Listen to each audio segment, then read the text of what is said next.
I welcome you to my channel. Subscribe and listen to my new stories every day. My name's Daniel, and for 12 years, I've been married to Sarah. We had 2 kids, bright, wonderful kids who gave life so much purpose.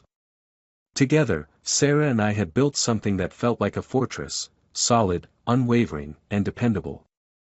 I worked hard to keep things steady, and she seemed to want the same.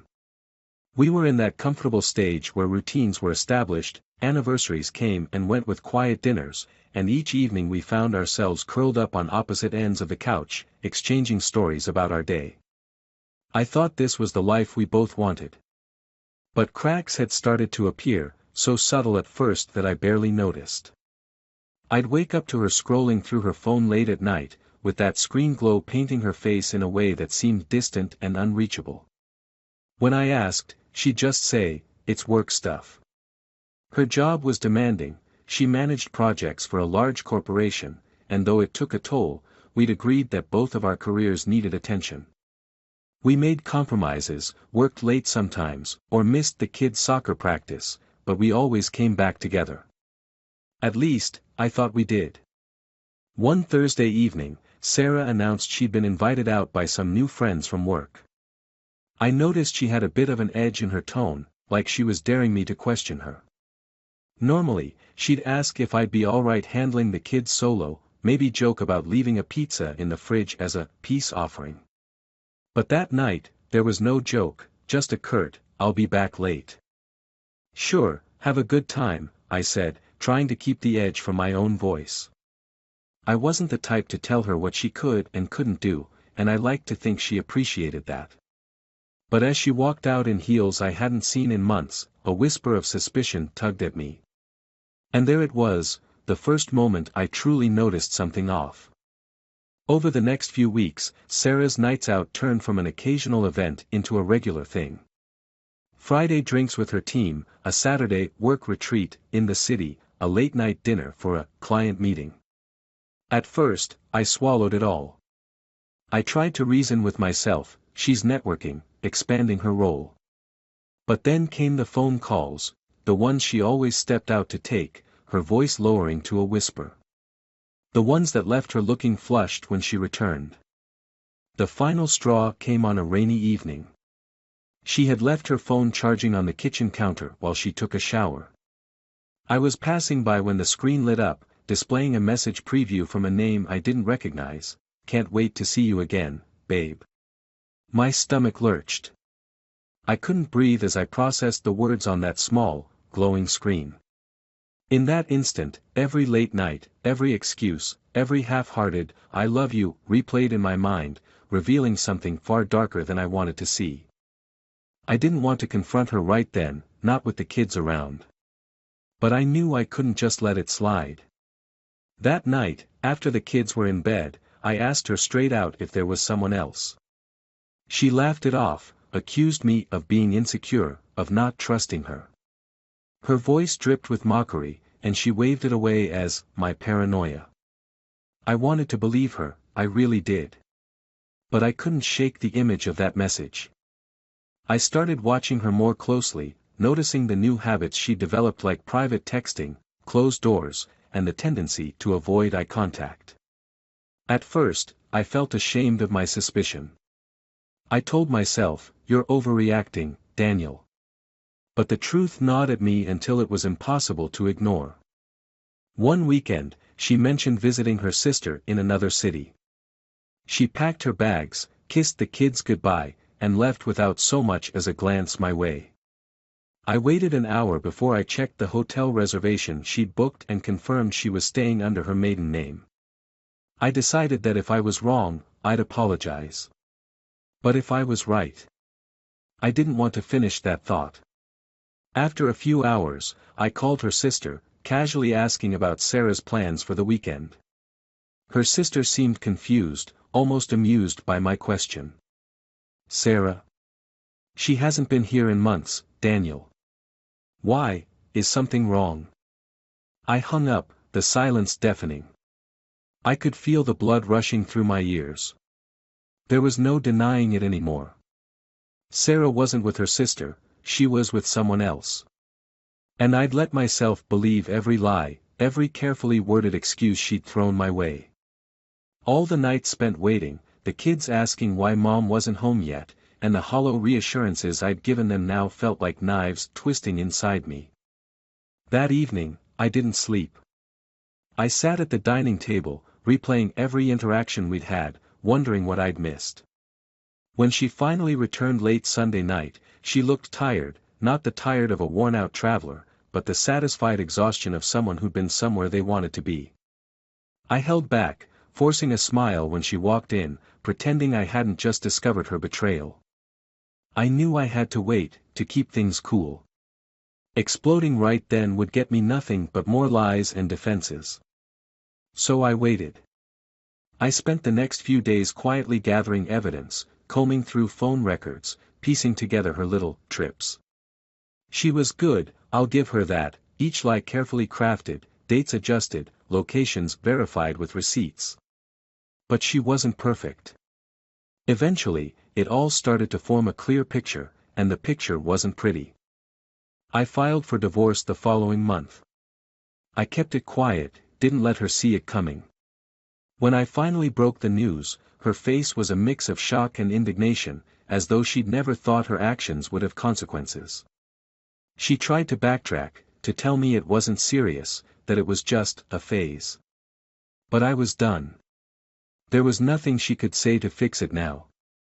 In the days that followed, she swung between begging and accusing, telling me how much she needed her freedom, and then demanding I reconsider. But I held firm. For once, I stood up for myself, and in doing so, I felt the weight start to lift. I knew this wouldn't be an easy road, but the fortress we'd built had already crumbled. It was time to walk away. Filing for divorce was the hardest thing I'd ever done, but it was necessary. Once the paperwork was set in motion, I didn't feel relief or even anger, just a sense of dullness, like the world had dimmed. But after all those months of wondering, the truth was finally in front of me, and the weight of it bore down on me with every step. Sarah's reaction was nothing like I'd imagined. I thought she'd be shocked or maybe apologetic, but instead, she grew defensive, even hostile. "This is ridiculous, Daniel," she snapped one evening, her face twisted in disbelief. "Do you really want to ruin our family over something so small?" I felt a bitter laugh rise in my chest, but I swallowed it down. Small. The word echoed in my mind, anger sparking to life. I was beginning to see her more clearly. This wasn't regret, it was annoyance that she'd been caught. My days turned into a delicate dance around her. We still had to live under the same roof, at least until everything was finalized, and the strain of it all took its toll. Conversations turned into stilted exchanges, her voice laced with resentment, mine restrained, attempting to hold on to whatever civility I had left. The kids felt it too. They'd look between us at the dinner table, sensing the shift in the air, though they didn't understand it. Every question about why things seemed different between mom and dad was a dagger that twisted deeper. I wanted to protect them, shield them from the mess we were in, but it was getting harder each day. Sarah tried to manipulate the situation, swinging from cold indifference to moments of feigned warmth. She'd show up after work with takeout, set the table like we used to, and talk about her day as though nothing had changed. Sometimes she'd even try to pull me into a hug, murmuring about working things out. But I'd pull away, unable to stomach the forced affection. Each act was so rehearsed that it was almost insulting. Did she really think that pretending things were fine would make me forget everything? One night, she surprised me by slipping into the room and sitting on the edge of the bed. "Daniel," she began, her voice softer than it had been in months. I kept my eyes on the book in my hands, refusing to look up. "Please," she pleaded, reaching for my hand. "Can we just start over? Think about the kids, about everything we've built together. I made a mistake, yes, but we can get past this."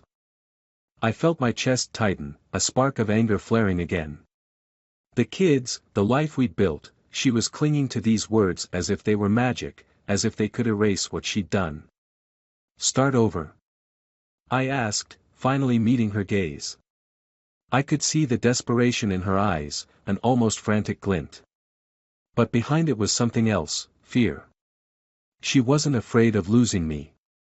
No, it was the fear of losing control, of watching her carefully constructed world crumble. I withdrew my hand and looked back down at the book. "Daniel, please," she said again, her voice breaking. But I stayed silent, giving her nothing to latch onto. Eventually, she stood, her shoulders slumping as she left the room, the door clicking shut behind her. The next day, I started preparing for the worst. I contacted a lawyer, someone who specialized in cases like mine. It felt strange talking to a stranger about my life, detailing Sarah's betrayal in clinical, detached terms. But there was a relief in it too, knowing someone would be in my corner. I explained everything, from the late-night calls to her work trips, and by the end of our meeting, the lawyer assured me that I had a solid case. I walked out of that office with a mix of exhaustion and a renewed sense of determination. The kids, though, were my real concern. I didn't want to burden them with the details, didn't want them to see their mother through my eyes. So I kept things light, distracting them with trips to the park and ice cream runs. I could see the confusion in their faces sometimes, a flicker of worry when they caught me staring off into the distance. But I forced myself to stay present for them, putting on a brave face even when it felt impossible. One evening, while Sarah was out working late, I decided to take the kids out for pizza. We sat at a booth, them chatting animatedly about their day, oblivious to the storm brewing in our family. I watched them laugh, their faces alight with innocence and happiness, and for a moment, I felt a pang of guilt. They didn't deserve this. They deserved a family that was whole, parents who loved each other and were in it for the long haul. And here I was, on the verge of tearing it all apart. But then the anger resurfaced, a reminder of the betrayal that had led us here. I had to keep reminding myself, I wasn't the one who broke us. I wasn't the one who chose lies over loyalty. When Sarah eventually came home that night, she looked surprised to find us all huddled on the couch, watching a movie. I barely acknowledged her, and she stood in the doorway, watching us, a strange expression on her face.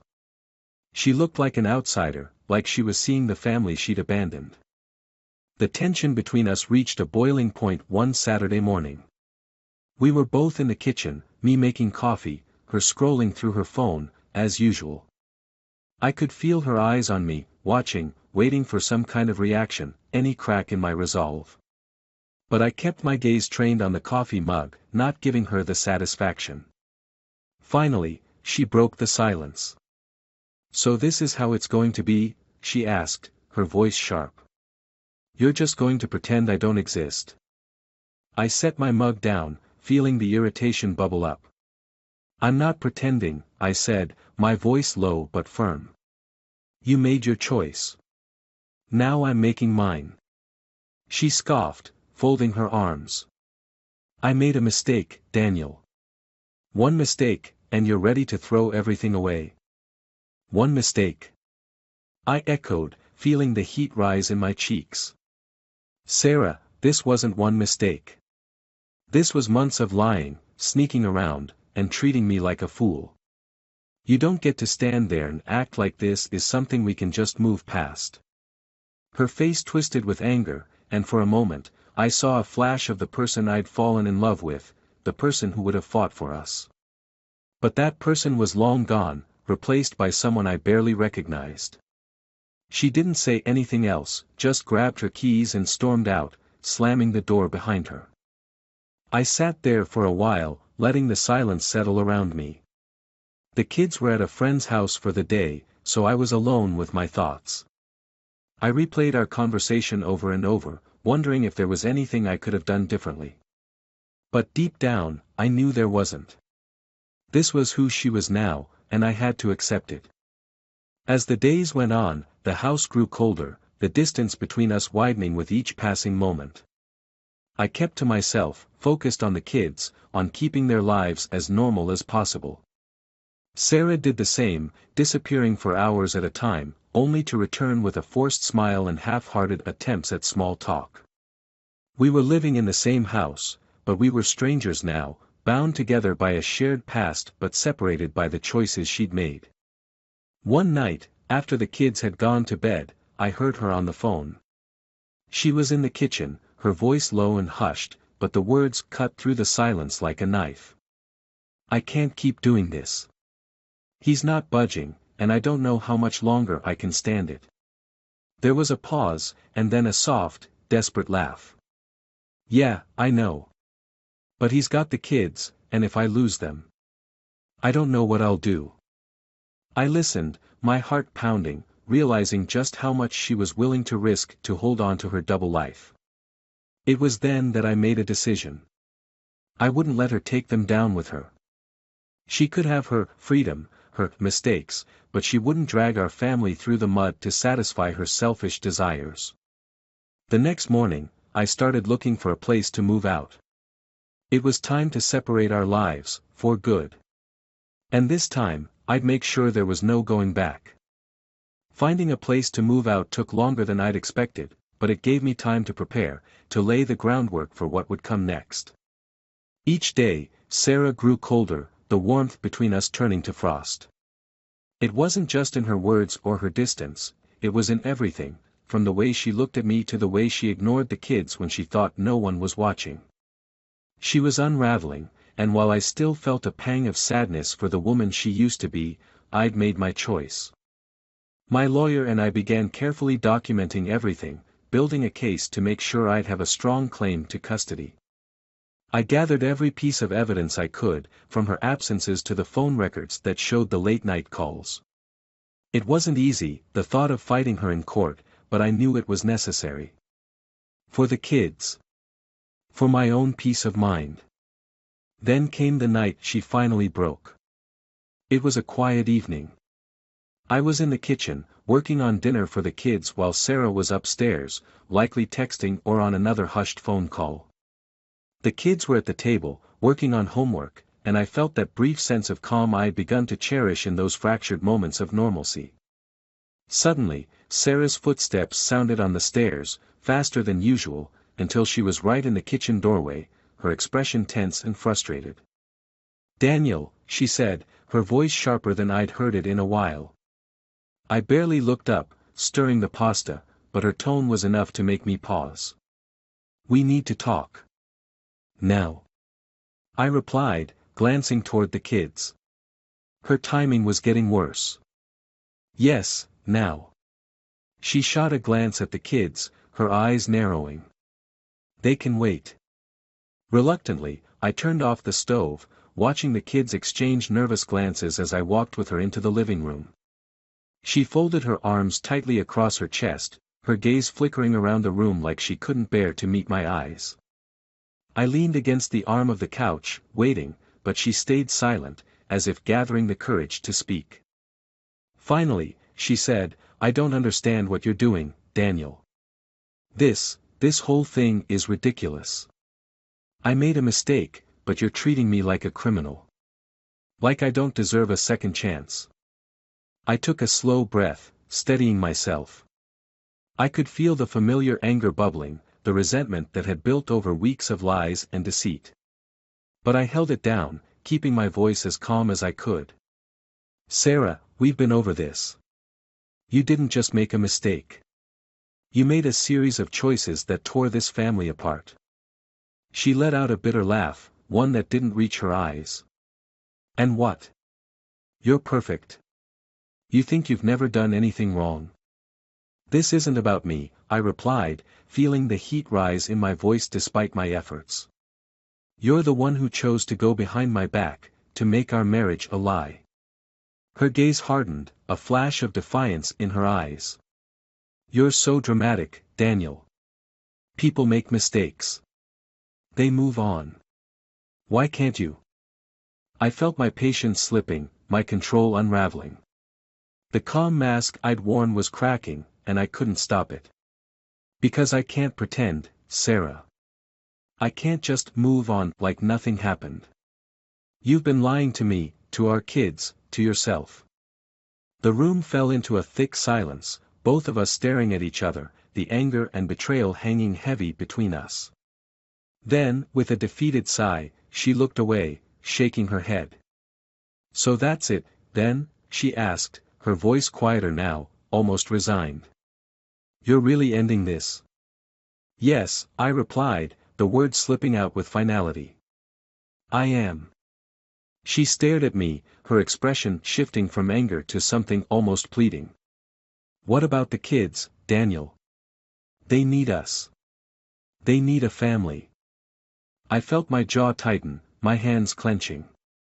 "A family?" I asked, my voice barely above a whisper. "You destroyed that. You don't get to use them as a reason to hold on to this." I saw a flicker of something in her eyes, maybe regret, maybe fear. But it was fleeting, gone as quickly as it had appeared. She straightened, lifting her chin as if she'd made a decision of her own. "Fine," she said, her voice cold. "If that's how you want it." With that, she turned and walked out of the room, leaving me standing there, the silence pressing in around me. I took a deep breath, trying to steady myself, but the weight of it all felt suffocating. I knew that this was the beginning of the end, that the road ahead would be long and painful. But there was no turning back now. Over the next few days, things grew more tense. Sarah was no longer hiding her anger, her resentment. The kids could sense it too, the way she avoided us, the way her voice would turn icy when she spoke. They started clinging to me more, asking questions I struggled to answer, their innocent eyes filled with confusion and worry. Then, one evening, as I was putting the kids to bed, Sarah came into the room. She looked at the kids, her face softening for a moment, but then her gaze shifted to me, and the hardness returned. "I want to talk to you." "Alone," she said, her tone leaving no room for argument. Once the kids were asleep, we sat across from each other in the living room, the tension thick. She didn't waste any time. "I know about the lawyer," she said, her voice cold. "You're trying to take everything from me, aren't you?" I met her gaze, refusing to back down. "I'm doing what I need to do to protect the kids, to protect myself." She let out a bitter laugh. "Protect yourself? You're trying to make me look like the villain here." "You did that yourself, Sarah," I said, my voice calm but firm. "I'm just making sure the kids don't suffer for it." Her face twisted with anger, but there was something else there too, fear. She knew she was losing control, that her lies were crumbling around her. "I'm their mother, Daniel. You can't just take them away from me." "I don't want to take them away from you," I said, though even I wasn't sure how true that was. "But I can't let them live in this. I won't." She stared at me, the realization sinking in, and I could see the walls she'd built around herself start to crack. For a moment, I thought she might break down, might finally show some sign of remorse. But then she straightened, her expression hardening again. "Fine," she said, her voice barely above a whisper. "Do what you have to do." She left the room without another word, and I sat there, the silence wrapping around me like a shroud. I felt a strange mix of relief and sorrow, the weight of everything pressing down on me. I knew that this was it, that our marriage was truly over. In the weeks that followed, I moved into a small apartment nearby, close enough to still see the kids as often as I could. We worked out a tentative arrangement, one that kept the peace, though there was little left of it. Sarah and I barely spoke, our interactions limited to exchanges about the kids, each word loaded with tension. But despite the pain, the uncertainty, there was a sense of freedom too. I no longer had to live in the shadow of her lies, no longer had to pretend that things could be fixed. I was free to rebuild, to focus on the kids, to give them the stability they deserved. One evening, after a long day at work, I sat in my empty apartment, the silence almost comforting. I thought about the life I'd left behind, the woman I'd once loved, and felt a pang of sadness. But it was mixed with something else, something stronger, hope. I didn't know what the future held, but I knew I was ready to face it, to build something new, something real. And as I sat there, the weight of the past finally lifting, I felt the first stirrings of peace. The months that followed were a blur of paperwork, custody hearings, and weekends split between my small apartment and the family home that I'd once called ours. The kids adapted better than I'd expected, they seemed to thrive on the consistency I tried to provide. But I knew they were hurting, that they missed the life they used to have. Sarah had fought hard for joint custody, making promises to the judge about being a devoted mother. I could see she was determined to hold on to whatever fragments she could, even if her version of devotion had always been paper-thin. One evening, I got a call from Sarah's lawyer. They'd finalized the details of the custody arrangement, effective the next month. The call felt oddly surreal, a final nail in the coffin of our marriage, yet another stark reminder of the life we'd built and how little of it remained. When I hung up, I felt drained, empty. After everything, I wondered if there was any part of Sarah that still thought of me as the man she'd once loved. The days grew colder as winter approached, and I tried to find a rhythm in my new life, focusing on work and the kids.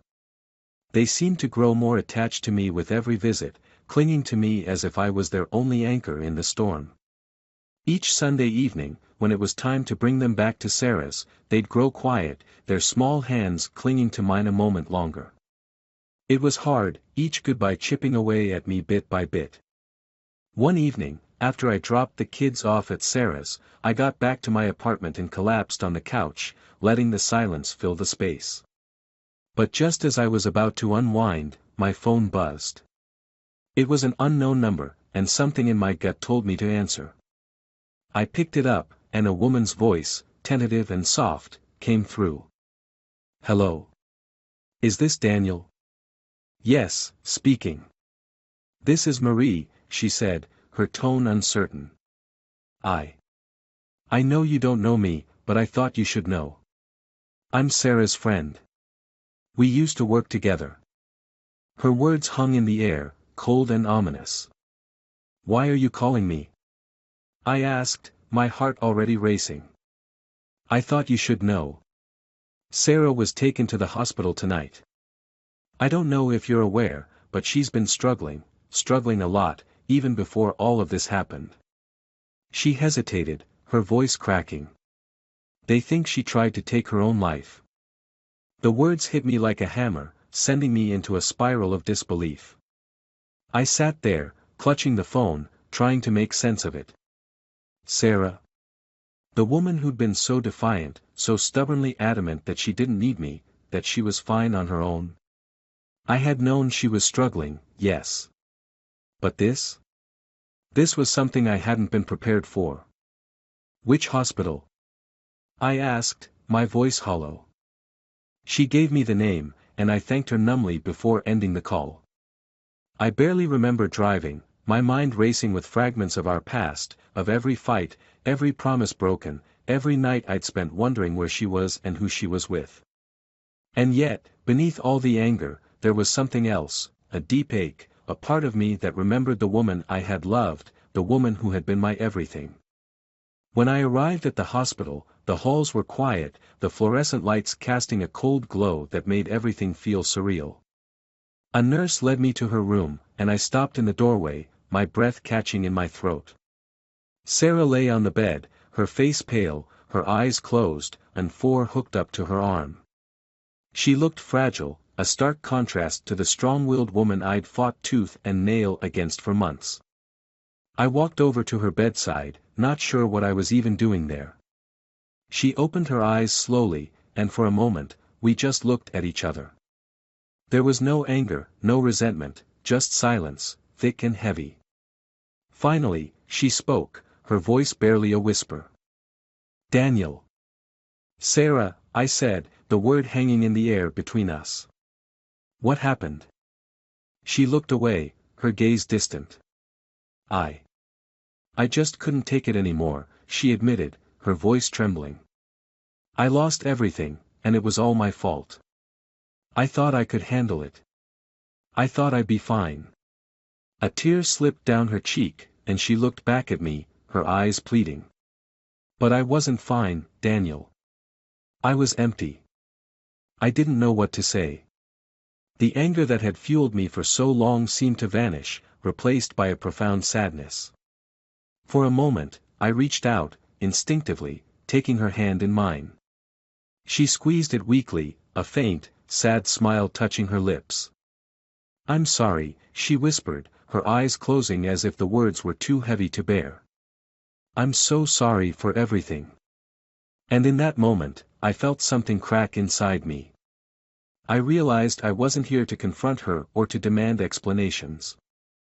I was here because a part of me still cared, still remembered the woman I'd married, the mother of my children.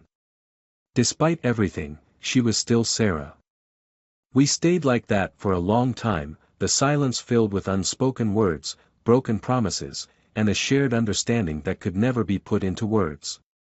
Eventually, the nurse returned, gently reminding me that visiting hours were over. I stood, releasing her hand, feeling the weight of the past settle on my shoulders as I walked out of the room. The following days were a blur. I kept my visits short, always bringing the kids by, keeping the atmosphere light. They didn't know the full story, but they could tell their mother was unwell. I could see the worry in their eyes, the way they clung to her, afraid to let go. And I could see the change in Sarah too, a quiet, resigned sadness that seemed to linger even when she smiled. One night, after tucking the kids into bed at my apartment, I sat in the quiet, the weight of it all pressing down on me. I wanted to believe that Sarah would recover, that maybe this was a wake-up call for her, a chance to start over, to find something real. But I couldn't shake the nagging feeling that things would never be the same, that the damage had been too deep, the wounds too raw.